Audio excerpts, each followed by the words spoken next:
Okay. Heto na nga mga kababayan, pag-usapan natin itong si Senator Marcoleta. Wala siyang nakikitang pag-asa dito sa Blue Ribbon Committee dito ni Ping Lacson. Kasi po, ang taong bayan nakakahalata na dito kay Ping Lacson na para yatang pinagtakpan nila itong si Martin Romualdez. Okay, mamaya pakinggan po natin iyan si Senator Marcoleta. At heto pa, may inilabas na video itong si Congressman Liviste na sinabi niya ang Pilipinas raw ngayon nasa ilalim ng de facto martial law. Okay? Anong ibig sabihin yan? Mamaya ipapaliwanag natin yan. Dito lang yan sa official statements ni Congressman Liviste. Okay? At heto, pag-usapan din natin itong mga banat nitong si Attorney Guanzon laban dito kay Martin Romualdez, which is tama nga naman itong si Attorney Rowena Guanzon na ang gusto po ng taong bayan na makulong ay si Martin Romualdez. Hindi yung mga kontraktor dyan, hindi yung mga DPWH officials, kundi si Martin Romualdez naghihintay. Okay, galit na galit ang taong bayan dyan kay Martin Romualdez. At last but not the least, itong last video natin ay ipapakita natin itong si dating Congressman Mike Defensor, no? Patungkol po sa issue ni Zaldico at ni Orly Guteza. Okay, na may kinaugnayan po ito in connection with Martin Romualdez sa flood control anomaly. Okay? So, yun po ang mga pag-uusapan natin, guys. Don't forget, i-like at saka i-share itong video na ito, para kakalat ito sa taong bayan. At sa mga bago pa lang dito, mag-subscribe na po kayo, para updated kayo lagi sa ating mga balita. Okay? So, unahin muna natin itong interview dito kay Senator Marcoleta. Our purpose is to inform our people that we had already our findings and recommendations on how we should deal with the problems involving the most anomalous and the most scandalous corruption in this country, which started with the 2025 mangled budget. Kasi hindi naman sila gumagawa ng report You remember Senator Ping promised that he will issue or submit a partial report before the December break. At sinisisi niya yung kanyang mga tauhan, sabi niya. Pero may partial report na ba? Dina-draft. Mahina itong mga staff ko. Sabi ko, before mag-break noong December, tapusin nila Ngayon wala pa. Wala, nakatingin lang sa akin. Imagine that one, ang kanyang kabalastugan, sinisisi pa niya ngayon ang kanyang staff. Siyempre, kung sisisihin mo ang inyong staff, there is something wrong with your leadership dyan. Baka may instruction ka na hindi mo nagawa, hindi malinaw. Kung yung mga staff mo may pagkukulang, it reflects on you. Okay? Walang tumatango. So when Worst senador talaga yung si Ping Lacson na yan. can the Filipino people await really the submission of a final report? Kasi ang mga tao, they're agitated. They're frustrated. Correct. Galit na po ang taong bayan. Galit na galit ang mga tao. Ninakaw. Nilang ninakaw, nilimas ang kaba ng bayan So ang purpose namin... Diba, si Ping Lacson, halatang halata na meron siyang amo. Halatang halata na meron siyang pinoprotektahan. Hindi po siya, ito si Ping Lacson, hindi po ito kakampi sa taong bayan. Ang tunay na kakampi sa taong bayan, si Marcoleta. Dito, one, siguro to encourage naman the Blue Ribbon Committee, mag-submit na kayo kahit partial report lang, di ba? Para Correct. sa tao. Ang tingnan natin dito yung kapakanan ng tao, hindi yung sasabihin nila we departed from the rules. Kaya namin ginawa to because hindi namin alam kung kailan sila gagawa ng report. Correct. Okay, pero We encourage them to do that. all right. Now Senator Ping says it belongs in the trash can. sa kanya. Ibig Sa kanya, siya yung basura. Di ba? Di ba? Trash can. Sinabi yan ni Ping Lacson, siya yung trash can. Siya yung basura dyan. belongs to the trust can. Nakalimutan niya siguro, di man lang niya binasa yung report. How can you even make a judgment like that? Yung tatlong hearings ko, nung ako pa ang chairman, kasama yung tatlong hearings na kanyang ginawa, pinagsama ko yun eh. So is he ready, or he's prepared to assume and even admit na yung kanyang ginawang 3 hearings, basura din? Pati yung kanyang Lahat ng hearing dyan magiging basura kasi yung Blue Ribbon Committee na yan, frontage lang yan. Akala siguro ni Ping Lacson, mauuto niya ang taong bayan sa mga Blue Ribbon hearing niya. dalawang privilege speeches na ginamit kong input doon, basura din yun. Wala namang ganunan. Wala kaming ibang motibo doon kung hindi ang kapakanan ng taong bayan makakita man lang kung anong nangyari na so far. Hindi namin pinipilit na yun ay kanilang i-adapt. Sinasabi lang namin, tingnan ninyo. Baka naman may mapulot kayo dito. Baka naman makatulong ito. Because ang ginamit namin, hindi namin sarili opinion. We never use our own opinion, our own perspective, hindi. Correct. We utilize the same people. We use their testimonies, individual and collective. So, anong basura doon? Binigyan namin ng kopya ang opisina ng ating Pangulo ng Senado. Iyon ang dahilan kung doon namin binigay. Hindi sa Blue Ribbon. Ayaw namin mangbastos. Binigay ko na lang namin sa opisina ng Senate President thinking na ang Senate President pwede nilang pag-usapan kahit privately. Correct. Ang plano namin doon, makita man Pero binabaliwala nila. lang nila. Agitated ang tao, kagaya mo ang sabi mo, Tingnan nyo yan, involved in the flood control scandal. Yung question mark na yan, sino yan? Halata, parang ngiwi yung panga. Di ba? Mr. Orly Goteza, ang tinuturo papunta kay Martin. Si former DPWH Yusek Roberto Bernardo, ang tinuturo Zaldico. Ang sinabi naman si Zaldico, si Martin, Sandro, Liza at si BBM. Di ba? Di ba? Yan, yung araw na yan, no? Involved in the flood control scandal. Grabe. frustrated. Nagagalit na. Kung hindi pa pala kami magtatawag ng press con sa Senate, hindi man lang pipikapin. December 10 pa, ma'am, nung ibigay namin sa opisina ni Senator Tito Soto. Priority ko matapos natin ito kahit papano mabigyan natin ng paliwanag ang taong bayan na ito ang pinaka-importante. Kahit sino pang mamuno doon, kahit sino pang maging pinuno, ay sa amin ang importante, mapagsilbihan natin ang mamamayan. Ang gusto lang namin sabihin, kung talagang we will always go where the evidence leads us, yun ang panatilihin namin.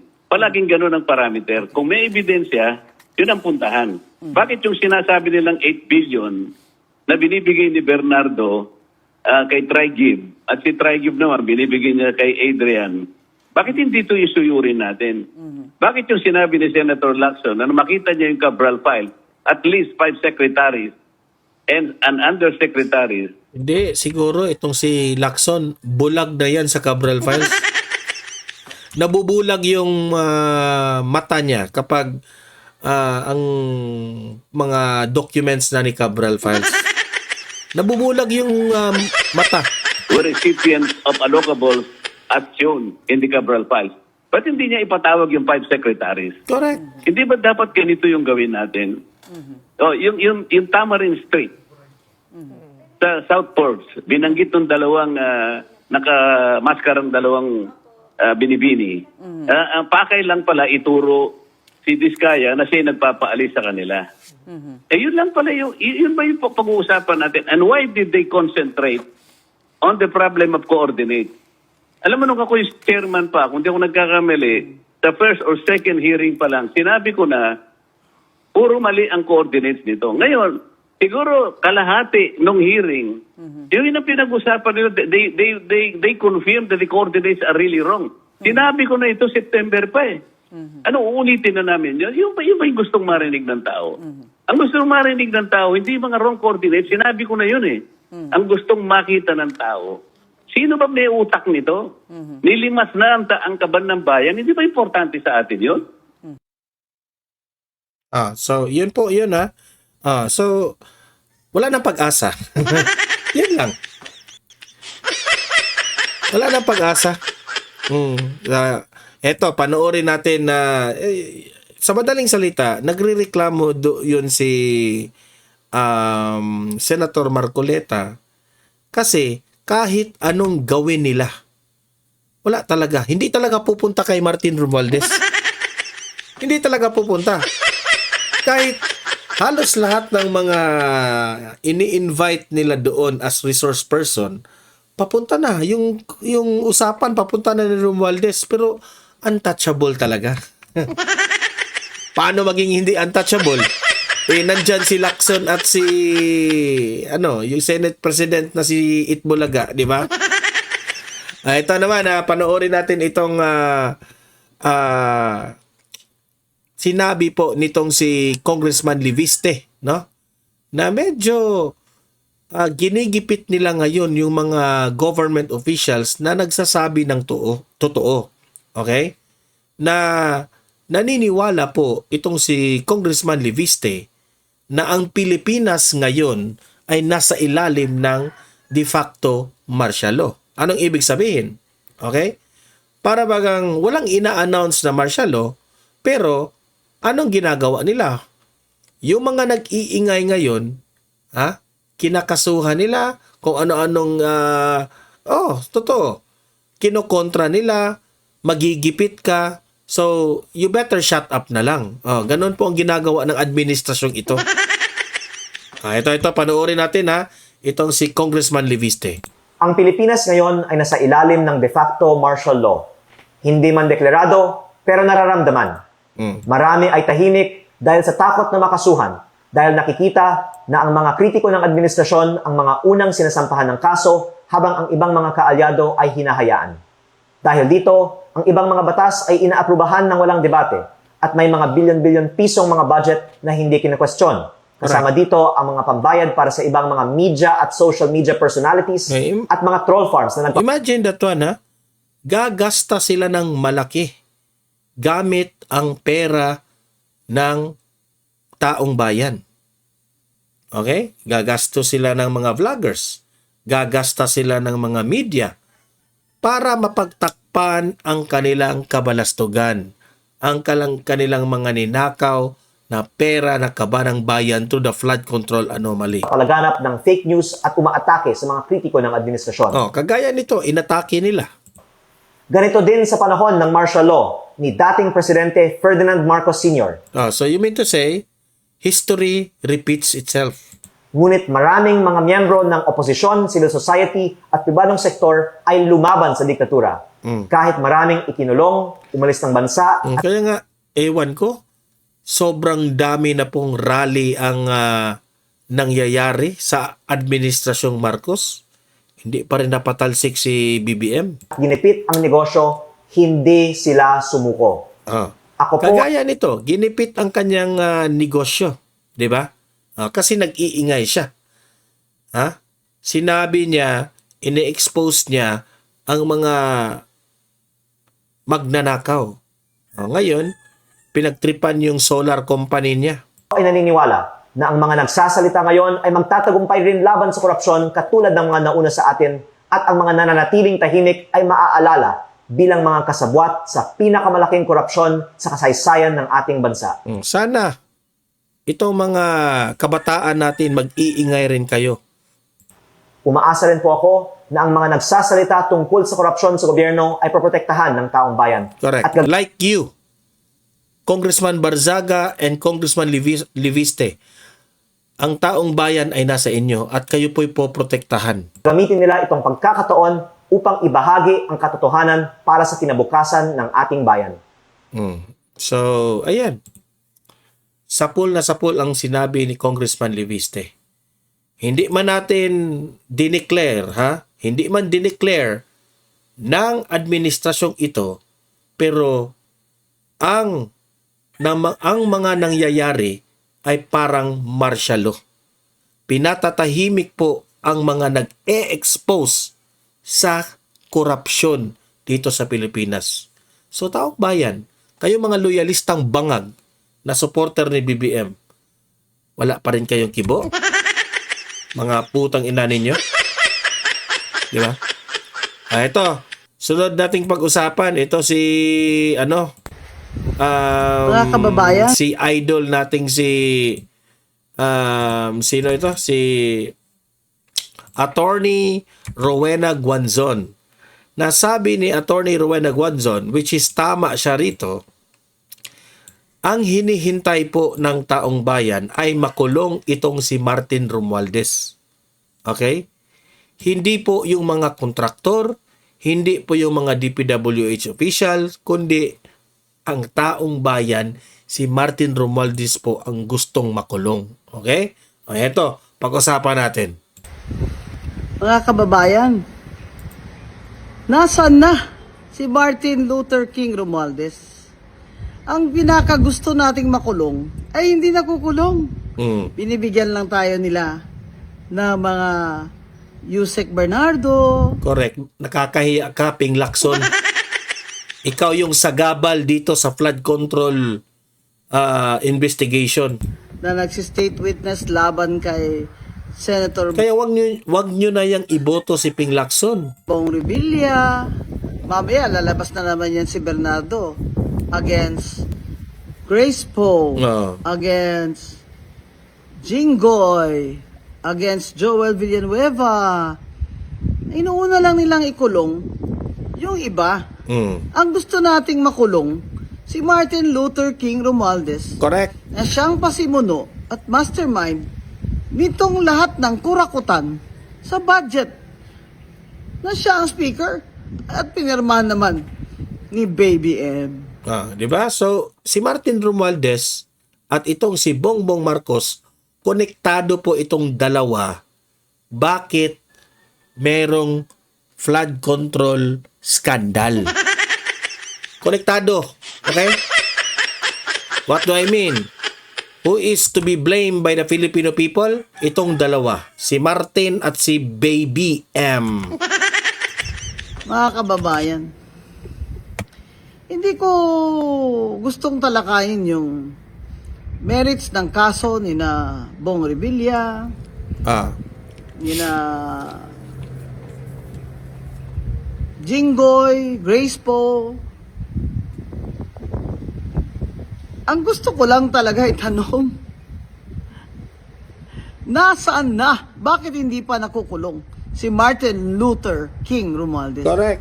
Yun ang gusto nating makulong. Binibigyan nila tayo ng kung Exactly. sino-sino dyan, na ang state witness nila ay si Yusek Bernardo. Huwag natin pag-usapan ang kaso sa ngayon. Ha?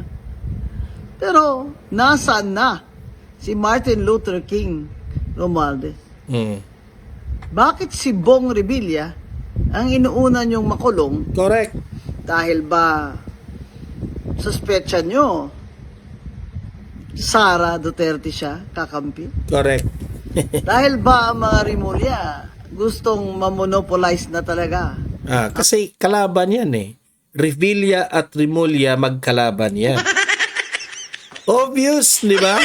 Yung power dyan sa Cavite? Yeah. Tayong nag-expose yan. Na dyan sa Cavite,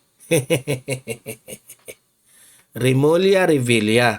Ako, nagtataka ang taong bayan, bakit si Revilla? 'Di ba? Kabago-bago lang na-acquit yan si Revilla sa corruption rin. Hindi syempre yung tao, ano na yan? Kung ika nga, he's learned his lessons already. Alangan naman uulitin niya. Alangan naman ngayon pa lang niya gagawin yan na na-acquit na siya noon sa mga ganyang bagay. 'Di ba? Ang layo. There is something fishy. Pag napakulong nila si Bong Revilla, at baka idamay pa nila ang asawa na congresswoman, ay talagang sila na lang ang maghahari dyan Correct. sa Cavite. Hindi yan maganda para sa ating demokrasya. Mas maganda hati-hati sila dyan mga local na mga powerful politicians para may check and balance sila. Yun lang ayaw natin doon nung nag-coalition sila ng Rimulya at Revilla para kay BBM. Kaya ang tanong ng mga Kabitenyo dapat ay bakit ginawa ito ng mga Rimulya kay Revilla? Grabe. Nasaan na? Rimulya, mukhang halatang halata ka na. Sobrang halata ka na. Si Martin Luther King Romualdez. Ang gusto naming makulong Correct. si Martin. Ipakulong si Martin Luther King Romualdez. Ipakulong si Martin. Di ba? So, tama si attorney. Ang taong bayan naghihintay na mapanagot yang buhaya na yan. Yang buhayang Martin na yan. Buhaya talaga. Ay, nako. So, ito, pakinggan na natin itong si dating Congressman Mike Defensor, no? Sa issue po nila Zaldico, Orly Guteza, kaugnay po sa flood control anomaly that is pointing to Martin Romualdez. Okay? O ito, panoorin natin. Anyway, Mike, so we're on a serious note here because recently you just, together with some of your colleagues, filed a impeachment claim, Yes. complaint against the president. Yes. So what pushed you to your group to file a third impeachment complaint against the president? Pwede ba dagdagan ko yung tanong mo? Sige, go ahead, sir. Manong, okay. You know, in 2022, you ran for mayor of Quezon City Yes. under the Unity team. Yes. You campaigned for both President Yes. Marcos now and VP Sara. Yes. So, why the change of heart? Yun lang, in addition Hindi to... lang naman siya nag-change of heart eh. Yung summary nung... Naghanap pa ng kakampi. Yung summary ng change of heart, I think one of those was, and nakausap ako ni Attorney Lasherda even that time, yung kay Gutesa. Akala ko binubuyo ka niya. Kasi even during Gutesa's time, in fact, ang panawagan ko noon, was Speaker Martin. I-account nila. Kasi yun ang sabi niya delivery. And then right after that, Halos naman lahat na kay Martin nakaturo lahat eh. mga Si Sandro, ini-invite sa ICI. Anong nangyari? Di ba? Kinut off yung live. Ganyan sila. 2 linggo ata, 3 linggo, nagsalita na siya na si Zaldico, sabi niya, totoo yung sabi ni Gutesa, at hindi lang kay Martin Romualdez yan. Pero ako mismo nagdi-deliver kay Bongbong Marcos. So doon na nagdikit-dikit yun. Boss, dagdag lang I watched one of your speeches. Alam mo naman, fan mo ko, number one fan mo ko. Hindi ako naniniwala. Pero anyway. Huwag ka maniwala dito. Ang sinabi mo kasi, ilabas nyo na si Gutesa, nasa hawak nyo siya, ilabas nyo na. Bumaliktad na nga yung tao eh. Oo, totoo. That's your speech. So, what do you mean by that? Kasi si Gutesa, initially talaga, nagpunta sa kanila. Voluntarily, sumama sa kanila. And then Kanila eventually, supposedly, at that time, akala ko yung mga former Marines. Tapos, nung malaman ko, nasa active Marines sa MC2. And then afterwards, ang napag-alaman ko na, pinapirma na nila ng bagong affidavit at saka binidyo. So sinabi ko na, nagawa nyo na sa tao yan eh. Ilabas nyo na. Kasi at that time, magpapasko na rin eh. No? Sabi ko, kawawa naman. December pa to. December. So going back to that point, bakit kami nag-file? Wala namang ibang paraan ang taong bayan, o any of us, to complain against the president and to find out or to get the documents legally, to discuss and debate legally, ano ba talaga yung participation niya dito? So, ang Sa matagal na flood debate. control anomaly. Matagal na debate. Ito, si Nani, ang Congress, alam mo, pag nagboto, patay ka na eh. Hindi ko alam yan. No form, no substance. Di ba? totoo. Dead. Kayo nag-operate kay Villar eh. That time, kami naman yun sa impeachment ng Pangulong Estado. Kayo nag-operate kay Kasama. Erap. Kasama si Speaker Villar that For the time. record, si Speaker Villar at that time, There's no record by the way. nagpa-reserve ng number. Yes. Sa atin. Because sila nagpapapirma. Ako yung may hawak ng numero eh. Yes. Di ba? Oo. Kayo ni Nonoy Andaya. The late Nonoy Anday. The late Nagpa-reserve Nonoy ng Anday. number. So mga ano na kayo? Number, ano ba yun? 79 o 69? 73. 73. Ayun. 73. So, how did you feel about the first two complaints? Did you ever bother to read the first two complaints? Yes. Nung una, Attorney Edwin, wala naman akong reklamo eh. Sabi ko, sige, lahat i-discuss. Kasi ang thinking ko, and it's part of the rules, part of the Constitution, pwede naming ipagsama-samahin Correct. yung mga complaints na to. So sabi ko, sige, bahala na kung ano yung mga complaints niyan. And I'm not privy to the complaint of Attorney De Jesus. Hindi ko pa nababasa yan. I heard about the Kabayan Black. Hindi ko alam kung ano yung evidence o yung substance na nandun. But anyway, you called them, tinawagan mo sila, di ba, before you filed? Yes. But anyway, nung nakita ko na hinarang kami, ito na yung call. Kasi meron tayong mga kasama sa Kongreso, may mga kasama tayo sa Secretary General's office na nagsabi na, uy, teka, hindi tinanggap. Sabi ko, ha? So I had to call Kabayan Black, si Congresswoman. Sabi ko, ma'am, ano ba nangyari? Hindi tinanggap eh. We were umupo daw sila in a conference and then binanggit. I'm not authorized to receive, I cannot receive your paper, blah, blah, blah. So nagkaroon na lang sila ng video saying na ganito. Right. So sabi ko, wow, ba't ganun? Hindi ko naintindihan. Legally, operations of law, ministerial lang dapat yun, Ministerial. di ba? Ministerial. There's Dapat, nothing di in ba? the Constitution that says it has to be received by the person of the Secretary General. Yes. It's just the office of the Secretary Office of General. the Secretary kasi. General. Even the House Rule states That's that. correct. That's Office correct. of the Secretary General. Kaya nagtataka kami, and may precedents na tayo. There were other complaints in the past na talaga namang, kinuha ng Deputy Secretary General or anyone from the office. Correct. So nung nakita ko na hindi tinanggap, sabi ko hindi na to. Set up na to. Kasi if you notice all the impeachment cases filed in Congress, if it is the one, if an impeachment case is initiated by the administration with the blessing of the President, tanggap kagad eh. Mabilis pa sa alas 4. But when it is initiated by the opposition or by the minority, ang daming rikititos. So, may batas para sa administrasyon, may batas para sa Hindi, pero oposisyon. ngayon Ganun ba lang ito yun? nangyari eh. Ngayon lang ito nangyari eh, na hindi tinanggap ng Office of the Secretary General regardless of whether the Secretary General is there or not. Diba? May Meron na. May Meron binanggit na. sa akin si Sorry, Cardema. go ahead. Si Cardema. Cardema, yes. May binanggit siya na gano'n. Sabi Cardema niya, is the Duterte youth. yes. Oh, Sabi niya, we filed, I think, last year.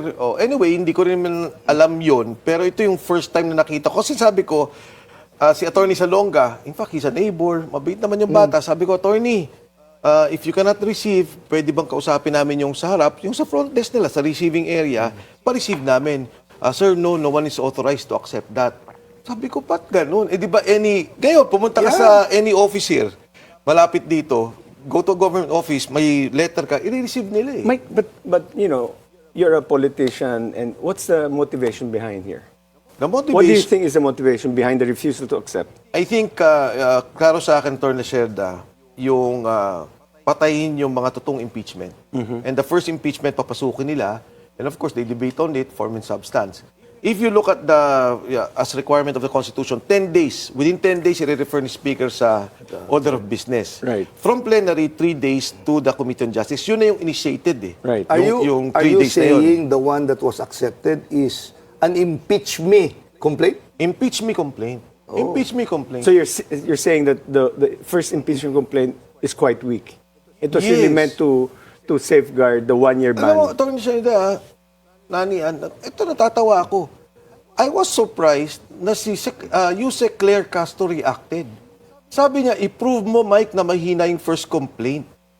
Sabi ko, bakit ako? Ako kailangan i-prove? Di ba parang unang-una, palasyo siya. Dapat ang stand niya, all complaints are weak. Wala yung basis. Di ba dapat ganun?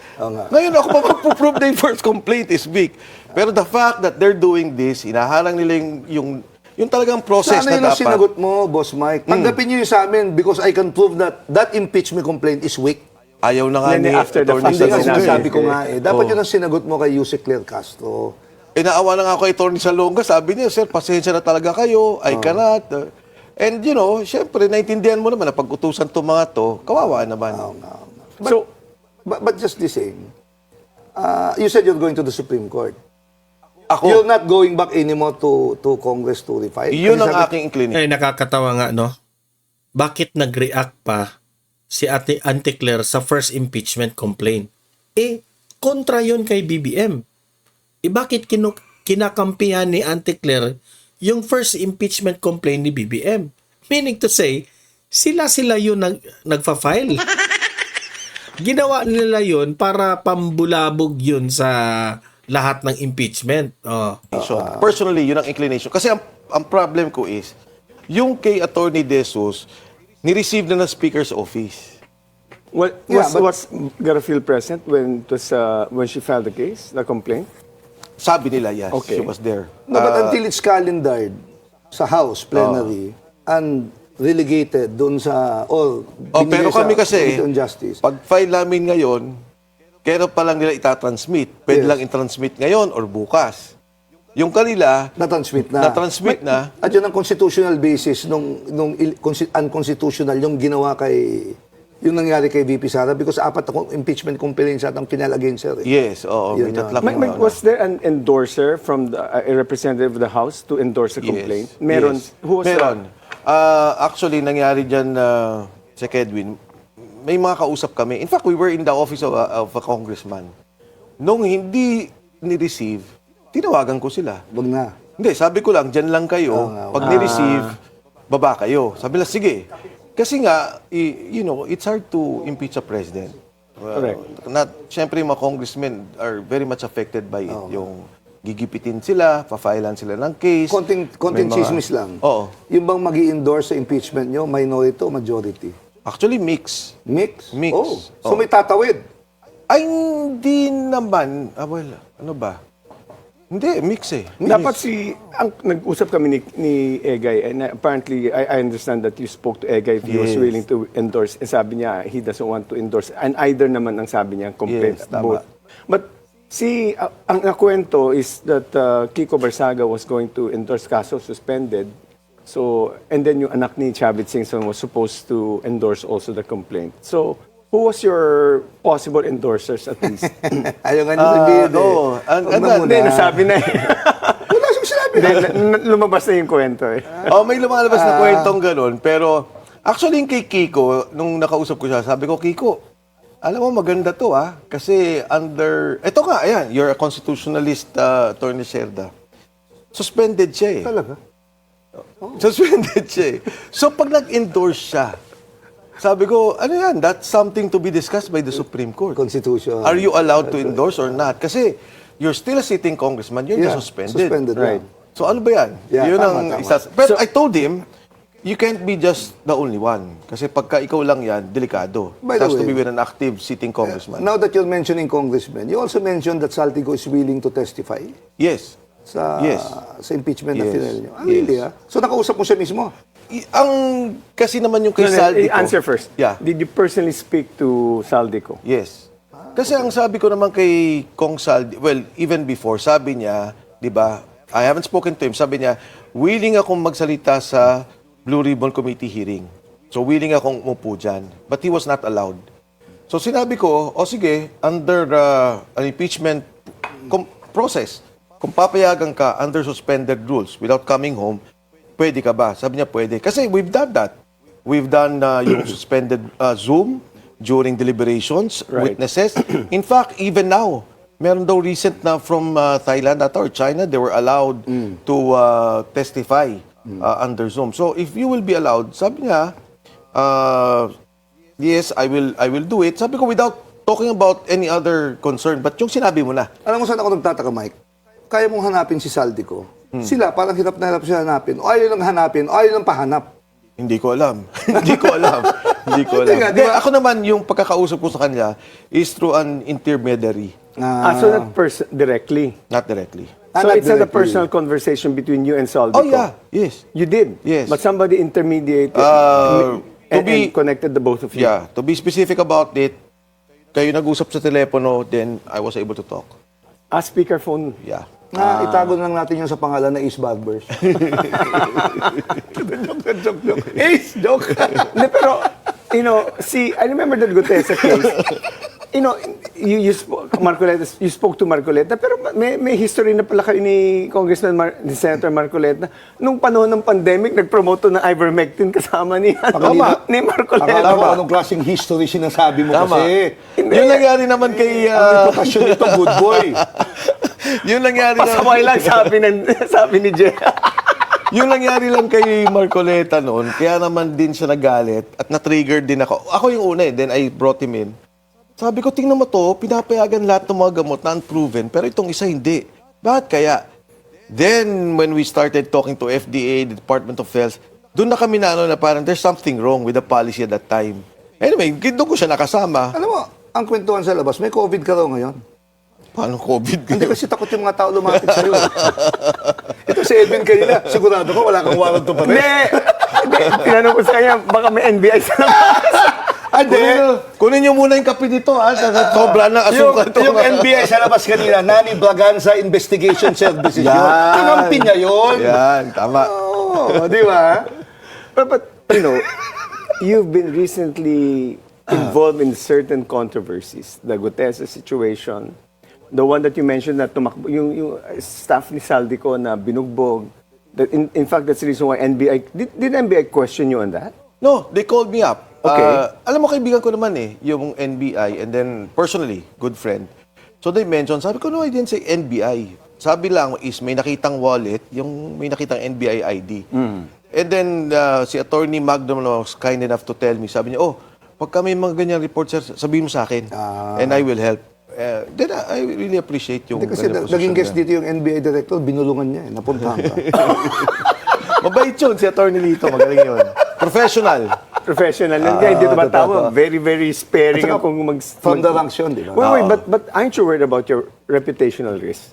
Or is there something to risk? By the way, tatakbo to. Masaka na natin pag-usapan yung future plans nito. Actually, no, Nani, Hindi bago si Edwin. Mike dito. Hindi, yung dapat na akong tinatanong, ano yung endgame? Ano yung gagawin natin? Ano bang mangyayari? Parati ko sinasabi, bakit kailangan tanongin yung endgame nang may nakikita tayong mali? May mali talaga eh. Alam natin may corruption. Lahat tayo na involved sa gobyerno, cabinet, congress. Ngayon lang natin nakita yung massive corruption. Ang tanong, is the president involved?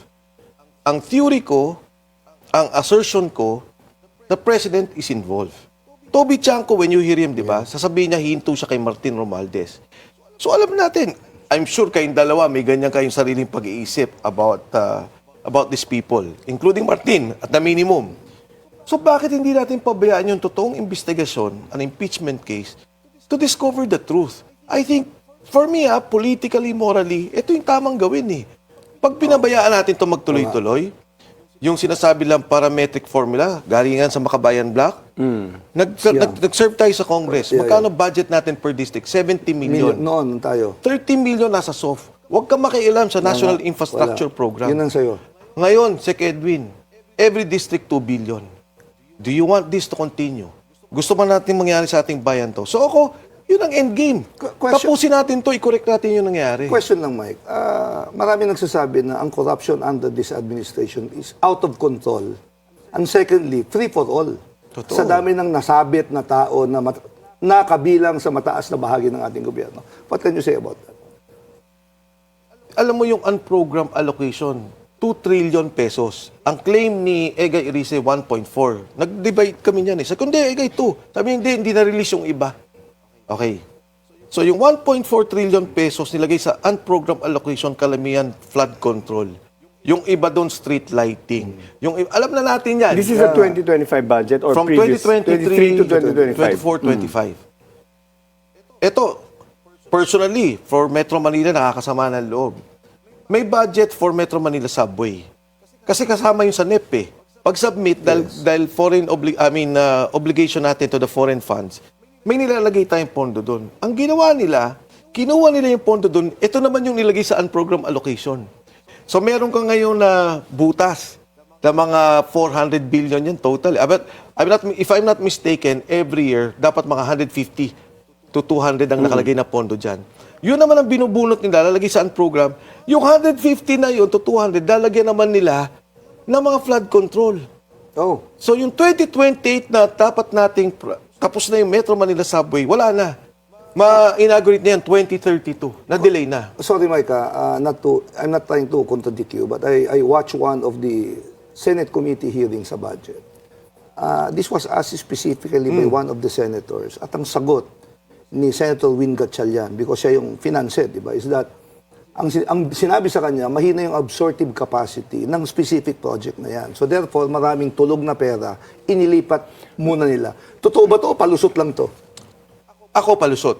Okay. Ako palusot. Pero whether palusot o hindi, Ang mga problema kasi ng absorptive capacity na nabanggit nila, like all of us, Wait, Yes. just for the Yeah. record. That is a private, ano may trabaho niyan, that's not government eh. May contractor yan eh. So, I don't know why it's being called a lack of absorptive capacity. No, it's a government-funded project. It's a government-funded project. It's not just a government-funded project. It's a foreign-assisted project. Yes. So, but yung nagtatrabaho doon, hindi gobyerno, it's a private contractor. No, yun eh. even that but ang sinasabi ng absorptive capacity kasi, your ability to spend the money on time when you are given a budget. okay. Pareho naman kayong correct. Yes, For di ba? example, nung C5, may foreign funding yan. Sabi nung, in this particular case, JICA Oo nga. yung ating sa Metro Manila Subway, uy, i-clear nyo na yung kalye. Diba? So, yung road right of way, yan na yung mga delays. So, doon yung sabi absorptive capacity. Malamang gobyerno yung mag-clear ng Oo, highway. pero if you recall, nung panahon natin na yan, talagang pinost natin. Bayani Fernando was there, nag-clear siya, so nagawa yung C5. So in the same light, in the same manner, yun din ang debate ko dyan. Bakit mo kukunin yung pera dito, ilalagay mo sa unprogrammed allocation, tapos lalagay mo to ng flood control? Sana ginawa mo na talaga, kung ang problema, kunyari, yung mga informal settlers, hindi ginamit yung pera pa irtayo yung bahay Hindi, para at saka, ilipat in- sila. In that particular case, nung panahon ni GMA kasi, very strict siya when it comes to expenditures. Like in our case, may mga foreign assisted project kami, like, di ba? At pag Yes, sa hindi dam. gumagalaw yung local counterpart, apektado kasi yung foreign counterpart. Kasi kung minsan utang yun, binabayaran natin interest Yes. So, pinapagalaw ito. Yun lang naman ang gusto kong sabihin. Tama, pinipilit yun. Ngayon, pagka deliberately, dinelay mo yun, para may butas ka lang para lagyan ng budget, yun ang mabigat. The foreign assisted project that was put under unprogrammed allocation was the authorization cover. Because yung pera ng JICA nandoon na, pero kailan pa rin approval ng Congress. Congress. Yun. It wasn't, nilagay sa unprogrammed authorization cover ng pera. Yun. But Actually, si Edwin, Sorry, every Mario, year, before you respond to that, ang kinikwento ko rito kanina, narinig ko sa budget hearing ng Senado, at yun ang tanong. Okay. So I'm not trying to question yung Correct. mga Yeah. yun lang. correct. alright, Let me just name the foreign assisted projects para lang klaro. Yung Panay Guimaras Road, Yes. kailangan natin yan. Yung Bataan Cavite Road. Yes. Yung South Rail. Yes. Ito, ang bilis nito. Tama. Wala ka nang dadaanan dito. Andyan na yung long haul. Tapos nandyan yung North-South Rail connection from Clark to Manila. Yung Laguna Lake, kalye lang yun. Nagagawin doon sa gilid ng lake. Di ba yung pinaglalaban? meron na yun, di ba? See something yun eh. Oo. Hindi, yun nga, ang sa Edwin, andyan na eh. Oo nga. Ba't di nila tinatapos? Pagkatapos, yung Metro Manila Subway, 6 to. So, sana man lang gumalaw. Okay, that's the first thing. Ngayon, pag-usapan natin yung budget. Sige na. Oh. Let's just take a break first Okay. before we continue the discussion. So, spokesman, Okay, so at least naunawaan natin na there is really something wrong with the system, especially sa House of Representatives, yung mga appropriations, yung mga allocations, di ba? So, ayan, halatang halata, no? At na-highlights dito na sana na nga ay mapayagan na itong si Zaldico ay mag-witness sa impeachment complaint laban kay BBM through Zoom. Okay, kung pwede, di ba?